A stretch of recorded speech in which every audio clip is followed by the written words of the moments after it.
We find ourselves today at an old and abandoned cemetery. A church once stood here, Mount Pleasant Church, and a barn just through the woods served as a place for spiritualists to meet and discuss matters of the known and unknown, the natural and the supernatural.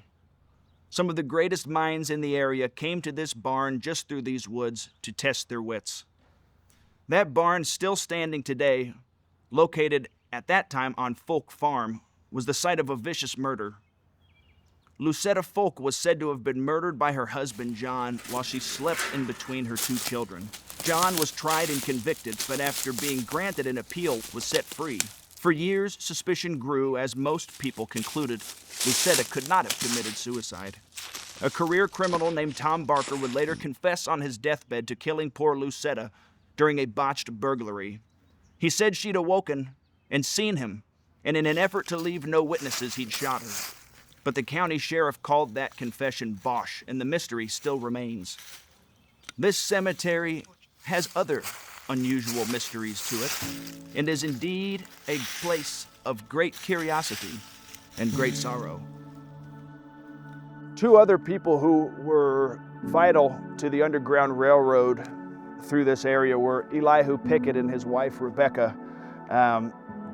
Elihu almost worked as a team with Jesse, and Elihu was responsible for getting these runaway slaves to the next station on the railroad, which was just 50 miles from here in Howard County. The trek was an arduous one, again covered with thick vegetation and impassable swamps, but that's what had to be done. So Rebecca Pickett and her husband Elihu were the ones that would receive the runaways after Ann Baker nursed them, got them clothing and fed. At that point, these folks here were their stones covered in moss, barely legible, for Elihu anyhow, would then be responsible to take them to the next station in Howard County. Interestingly, it looks like Rebecca Pickett has a modern stone, which leads us to believe there may have been family around here recently who helped get a new stone for her, as it's clearly been laser carved with polished granite.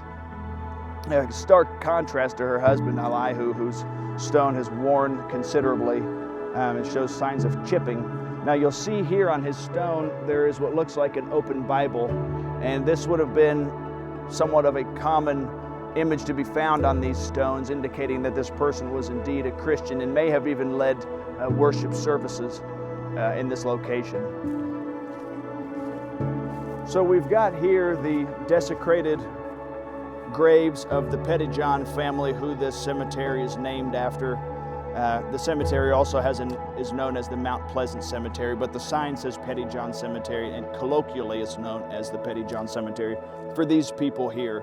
The reason being, Dr. Abasalom Pettyjohn was one of the first doctors in the area, very well respected, and lived to a ripe old age, and two of his kids also followed in his footsteps as doctors. Abasalom Pettyjohn went on to father 12 children, 10 of whom would survive into adulthood. His grave now lays here unattended and moss-laden. One of his children, his son Lewis Pettyjohn, would go on to be a pioneer in Kansas, eventually being appointed to a position in the U.S. Land Office in Dodge City by President William McKinley. He would go on to be reappointed by Presidents Roosevelt and Taft, and then was elected the 19th Secretary of State for the state of Kansas, a position he held for 3 years. He was so prominent, he even had his photograph and an article written about him in the New York Times. It's incredible to think that this man's humble beginnings started right here, and we stand among the remains of 8 of his relatives. Abasalom, being a doctor, also had several children who followed in his footsteps, one of whom committed suicide in a truly brutal fashion. His son Julius was a doctor in a nearby town, and falling into despair on account of poor health and the death of his mother, he took to slitting his own throat, but did not die instantly. Instead, he walked down the hallway spraying blood up and down until finally succumbing to the wound. He had been in such miserable mental condition that he'd been sleeping in his brother's office above a local furniture store. In the version of the newspapers we'd seen, the word murder is never mentioned, but it sure is a strange thing that a long-serving and well-trained doctor would flub the incision laid upon his own neck, surely suffering mightily as he slowly bled to death on the floor. Could there be more to this story? We may never know, but it does make one wonder. What happened to Julius Pettyjohn? In the reports, it said that he was so despondent that he spent many days sleeping in his brother Orlando, who also was a doctor, Orlando Pettyjohn's office. And at his funeral, the Reverend, which really this is, the statement made by the Reverend is really something that could apply to all of us in any of our lives, but the Reverend said this: "No book is so open as the book of life when the record is complete. Its hopes and fears, its joys and tragedies are all written. All are written, all may be read. No earthly power can erase it. Some lives are written, others in tears, but we can never know the depths of the struggle that ended in victory or of defeat that knew no rest but the grave." Julius, again, despondent that his mother had died, wrote in one of his suicide notes that he just wished to rest with his mother. And now we find here his mother's stone, but no stone next to it. But in the articles that we'd found in the research I had done, he was indeed buried next to his mother, but you'll notice there's no stone. And like some of the other stones which have been toppled and knocked over, it doesn't appear he ever got one.